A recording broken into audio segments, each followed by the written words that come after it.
Assalamualaikum warahmatullahi wabarakatuh. Nah, perkenalkan saya Muhammad Zaki dengan NIM 2406135801. Di sini saya akan menjelaskan suatu materi, yaitu perencanaan penyuluhan pertanian. Perencanaan penyuluhan yaitu proses sistematis dan partisipatif untuk merumuskan serangkaian kegiatan penyuluhan yang akan dilaksanakan dalam periode waktu tertentu, dengan tujuannya adalah untuk mencapai perubahan perilaku dan petani demi perbaikan usaha tani dan peningkatan kesejahteraan. Mengapa perencanaan itu penting? Agar kegiatan penyuluhan memiliki tujuan yang jelas dan fokus pada pemecahan masalah utama. Lalu, kita dapat memastikan penggunaan sumber daya seperti waktu, biaya, tenaga kerja secara optimal. Lalu, kita dapat meningkatkan kemungkinan tercapainya tujuan yang telah ditetapkan. Dan yang terakhir yaitu memudahkan kita dalam proses pemantauan dan evaluasi keberhasilan program. Prinsip-prinsip dasar perencanaan penyuluhan.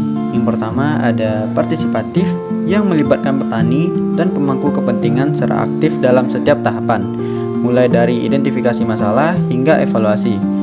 Terus ada berbasis kebutuhan nyata, yaitu program disusun berdasarkan masalah, kebutuhan, dan aspirasi yang benar-benar dirasakan oleh petani. Lalu ada sistematis dan logistis yang disusun secara runtun, mulai dari analisis keadaan hingga rencana kegiatan yang konkret.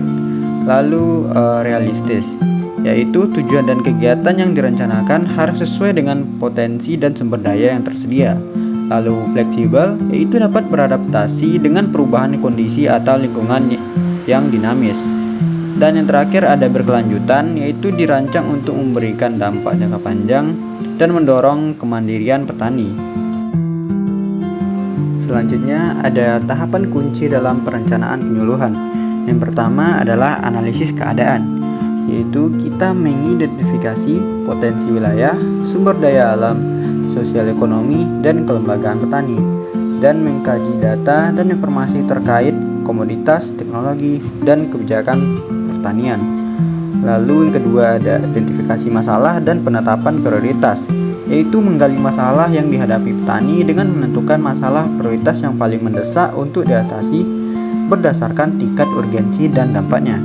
Yang ketiga adalah penetapan tujuan, yaitu merumuskan tujuan yang ingin dicapai, spesifik, terukur, dapat dicapai, relevan, dan memiliki batas waktu. Lalu selanjutnya ada penyusunan rencana kerja, yaitu di mana kita menentukan materi, metode, media, lokasi, waktu, dan penanggung-jawaban kegiatan penyuluhan. Dan yang terakhir ada perencanaan monitor dan evaluasi, yaitu kita menetapkan indikator keberhasilan dan cara untuk mengukur kemajuan serta dampak dari kegiatan penyuluhan. Materi selanjutnya adalah mengenali potensi dan masalah. Metode pengumpulan data dapat diketahui dari PRA, yaitu teknik pemetaan potensi dan masalah bersama masyarakat. Lalu ada survei dan wawancara dan diskusi kelompok yang terarah.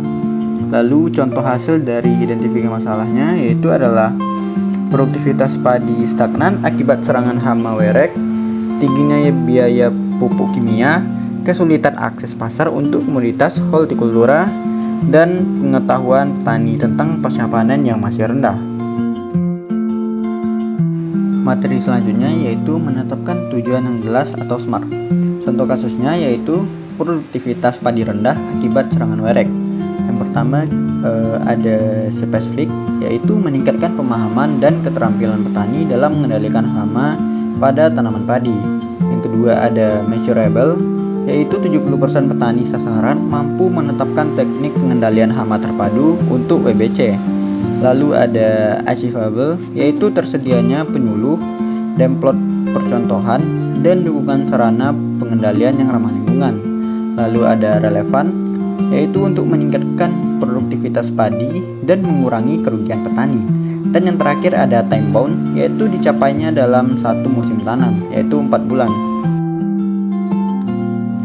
Selanjutnya ada rencana aksi dan pengukuran keberhasilan.